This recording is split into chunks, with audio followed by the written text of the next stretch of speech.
Abduction by Peg Carrot, Chapter 18. Denny pressed the phone to one ear and covered his other ear with his hand, straining to hear through the crowd noise. "Bronco tells me you paid him." Denny recognized Hank's voice. His stomach did somersaults. "Right," Denny said. "Right, and I'll pay you too. Today." Even with the noise around him, Denny caught the threat in that one word. "I can't get the money out of the bank until Monday," Denny said. "I'll pay you then." "I've heard that before." "I'm not stringing you along, Hank, I swear. I'll bring you your money first thing Monday morning." "I'll probably regret this," Hank said, "but you have until Monday noon. After that, no excuses." "I'll be there," Denny promised. He put the phone in his pocket and paced nervously. Winston and Celia were his only hope. But the last time Denny had tried to borrow from them, Winston had said, "Get yourself some help for your problems first. Stop gambling and learn how to get along with people so you can hold a job." Denny had sworn he would do so, even though he knew he didn't have any problem. He could quit gambling anytime he wanted to. He'd had a string of bad luck, that's all, and the only people he didn't get along with were the jerks of the world, who seemed to be everywhere. They had the problem, not him. Celia and Winston often urged Denny to get some professional help. Once, after Denny threatened to shoot a driver who cut him off in traffic, Celia had given him a phone number to call. "You need help to control your temper," Celia said, "before you hurt someone." Denny's blood boiled as he remembered how Celia and Winston had jumped all over him when the other driver was at fault. Denny had thrown the number away. It would be different today. Celia and Winston would be sympathetic when they found out Denny needed the money for Matt. They knew how much it cost to raise kids. He'd say he needed it to buy clothes and a bed for Matt. He'd say he had custody of the boy and needed cash to take Matt to the doctor and to buy allergy medicine. He'd say he'd had an interview next week for a real job, with a steady paycheck, because more than anything he wanted to take care of his boy. They'd agree to help him this time instead of lecturing Denny to change his ways. But what if they didn't? What if Winston and Celia said no? What if Celia threw a fit because Denny had never paid back the last loan? What if they had somehow found out about his time in prison? Hank and his partner could get mean. If Denny didn't come up with the cash by Monday, he would have to hide out for a while. The money from the merchandise he'd return wasn't nearly enough to pay off Hank, and he'd already spent part of it on lotto tickets. He watched people buying refreshments, then read the posted prices. $6 for a beer? Cash flowed all around him, but Denny's pockets were nearly empty. He had to get enough money from Winston and Celia not only to pay off Hank, but also to place some bets on next week's races. He had a hot tip on one race. He'd have big bucks soon. Winning felt better than anything else in the world. He fidgeted, watching the people, resenting the easy way they purchased hot dogs and drinks. Why should foolish fans in baseball caps be able to afford what he could not? He itched to talk to Winston and Celia, hit them up for a loan, and tuck the check safely in his pocket. When he got home tomorrow, Denny would prepare to move. His rent was already a week overdue. He had to leave before the landlord came to collect. Children weren't allowed in the complex. The landlord would notice Matt. He'd pay Hank Monday morning, then hit the road. The money from Winston and Celia would give him a fresh start. Maybe he and Matt would go back to Reno, where the gambling was good. A new idea struck him. He could say Matt needs surgery, and there's no insurance on him. Surgery is expensive, at least $10,000. With that much money, he and Matt could fly to Reno. He'd use one of his fake IDs for the plane. Excited by the surefire plan, Denny rushed back to his seat. They would leave right now, catch an earlier ferry, and give Winston and Celia more time to get over their shock about Matt before Denny asked for money. Denny sat beside Matt and said, "Come on, kid, we're going." "Now? The bases are loaded and the game is tied. We have to catch the ferry. Let's go." Reluctantly, Matt stood and followed Denny. Just then, Matt heard a sharp crack as the bat hit the baseball. A grand slam! The crowd exploded. Matt cheered and clapped as he watched the players round the bases. "Quit stalling!" Denny grabbed Matt's arm and pulled him along. "Don't get your hopes up," Bonnie told herself. "This isn't a mystery novel. You aren't the brilliant girl detective who saves her brother from the crook." She walked as fast as she could, dodging fans carrying cardboard trays full of food. The concourse was so crowded she wondered if anyone was still watching the game until a huge roar arose from the stadium. From the television monitor, she heard Dave Nyhouse, the Mariners announcer, shout, "Get out the rye bread and mustard, Grandma. It's a grand salami time." A grand slam! The crowd was going crazy. The first Mariners game of my life, Bonnie thought, and I'm missing the best part because I'm on a wild goose chase after a kid with black hair and glasses who looks a little bit like my brother. But she didn't turn back. When she was one aisle from where the boy had been sitting, she decided she was close enough to get a really good look at him without actually confronting him. She walked up to the seating area and turned her binoculars toward the seats, one section to her left. She moved them back and forth, but didn't find the boy. She scanned the crowd again, more slowly, and saw the two girls who had sat beside the boy. The girls were still jumping and screaming. This time, there were 2 empty seats beside them. The boy was gone. Maybe he's using the restroom, Bonnie thought. She returned to the concourse area and looked in both directions, but it was hard to spot a small boy amid so many adults. Bonnie hesitated. Should she go talk to those girls? Ask them if the boy had told them his name? Little kids are friendly. He might have talked to them. Of course, if Matt had dyed hair and glasses and new clothes, he probably had a different name as well. Whoever had taken him wouldn't let him use the name Matt Schulter anymore. But Matt would never go along with such a pretense unless the abductor was there with him, making him pretend to be someone else. Nobody had been forcing that boy to do anything. I should forget it, Bonnie thought. I saw a kid pulling on his ear the way Matt does, and I got all excited, but it wasn't him. So I need to return to my own seat before Nancy's mother worries about me. Probably lots of kids pull on their ears. It's a habit, like nail biting or knuckle cracking. She started back toward the first base side. As she walked past the escalator that leads to the street, she glanced down. On the moving steps, one flight below, she saw the black-haired boy riding down. Directly behind him was Denny Thurman.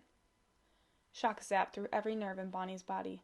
She recognized Denny immediately, even though she had not seen him since she was 7. It is Matt, Bonnie thought.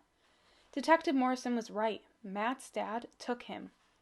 Bonnie clutched the escalator railing, feeling the smooth rubber slide beneath her hands while her heart beat, rat-a-tat-tat, like the snare drum in a marching band. She had only a moment to decide, run to a phone and call the police, or follow Matt and Denny down the escalator. What if Denny had parked in the lot directly across from the stadium, or on the street only a block or 2 away? He and Matt could be in a car and gone before the police found them. Bonnie stepped on the escalator. Much as she longed to shout, "Matt!" and rushed down the escalator to hug her brother, Bonnie stood still, riding down quietly. Because Matt wasn't trying to escape. Bonnie assumed Denny had somehow threatened him if he ran or called for help. She didn't want to endanger Matt. All she wanted was to keep Denny and Matt in sight long enough to get a car license number. Or if Denny and Matt got on a bus, she would get the bus number. Then she would call the police and they would find the car or be waiting when Denny got off the bus. Matt and Denny stepped off the escalator on the ground floor and headed toward the exit. Bonnie easily kept Denny and Matt in her view, because few people were leaving the game early. Why would they when the Mariners had to come from behind with a grand slam? Matt stopped to tie his shoelace. When he straightened up, he looked around, wanting one last look at Safeco Field. Even though he had to leave before the game ended, it had been exciting. He had especially liked seeing the moose dance on the dugout, and the computer hydroplane race on the big screen. And, most of all, the Mariners' grand slam. Maybe he could come again sometime. Maybe next time Denny would sit with him and watch the action, and they could stay to see the moose ride around the field. Maybe he would get another mitt. Matt heard the crowd yelling again. He glanced at the escalator and found himself staring up at his sister. He blinked and looked again. His whole face lit up. "Bonnie!" he shouted. He pointed up at her. "Look! It's Bonnie!" He waved his hands over his head, jumping with excitement. Denny whirled around. His eyes met Bonnie's, and his face froze into a mask of fear and hatred. Bonnie turned and began running back up the down escalator. She heard Matt's panicked shout, "Don't leave me!" Bonnie stopped, remembering what the court psychiatrist had told Detective Morrison about Denny. He doesn't care who he hurts, as long as he gets what he wants. What would Denny do if she ran? She couldn't leave Matt alone with him while she sought help. Bonnie turned back, feeling trapped, as the escalator carried her closer to Denny and Matt. When she stepped off the escalator, Matt flung his arms around her. "You're alive!" he cried. "You didn't die in the accident." She held him close. Despite her anger at Denny, tears of joy stung her eyes. Matt was okay. Then his words sank in. "What accident?" she asked. "Of course I'm alive." And she looked over the top of Matt's black hair. She saw Denny unzip his sweatshirt part way, then slip his hand inside. "I have a gun," he said softly.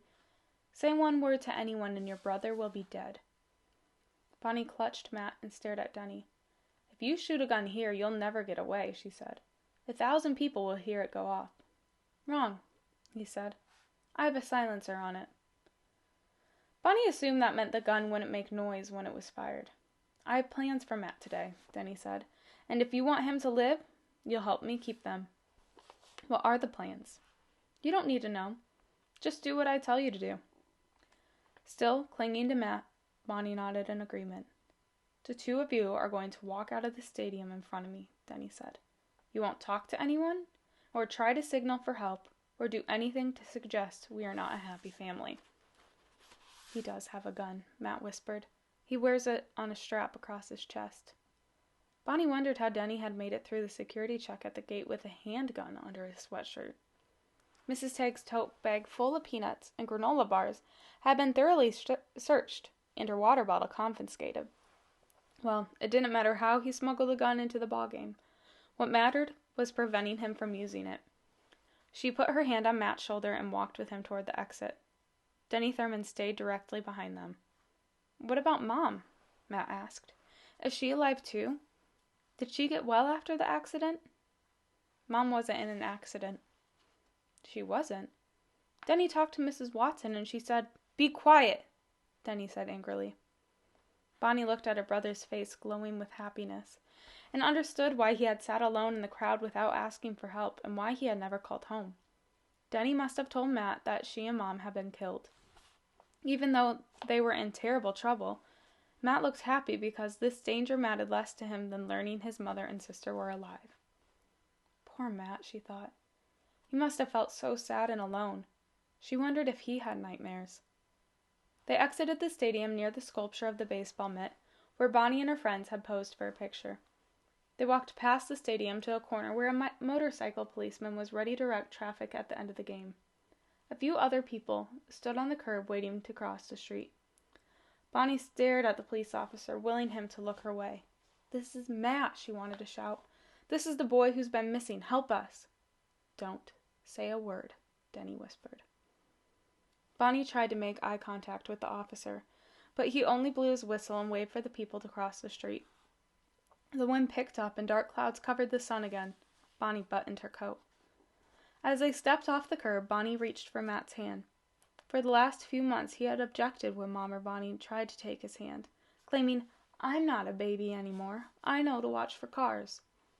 Today, he slipped his hand quickly into Bonnie's, his warm fingers intertwined with hers, and when they reached the other side of the street, neither Bonnie nor Matt let go. By the time they'd walked a few blocks, the other pedestrians had turned up a side street or had reached their cars and driven away. Denny, Matt, and Bonnie kept walking. Bonnie wondered if they were headed for a car, or if Denny lived downtown Seattle and was taking her home with them. "I have to go to the bathroom," Matt said. "Not now," Denny said. "Now," Matt insisted. "You'll have to wait. The car's only a few more blocks." "I can't wait. I have to go bad." Bonnie's thoughts raced faster than the traffic speeding along the freeway behind them. "We need to be where people will notice us," she thought. Taking Matt to the bathroom might be their only chance to get help. "There's a restaurant across the street," Bonnie said. "He could use the bathroom there." Denny stopped walking as if he were thinking it over. "I have to go bad," Matt said. "You wouldn't want him to make a mess in your car," Bonnie said. "I wouldn't," Matt began, but Bonnie squeezed his hand hard and he didn't finish the sentence. "Okay," Denny said. "Okay, we'll go to the restaurant, but remember what will happen if you say anything? I'll do the talking." He led the way across the street.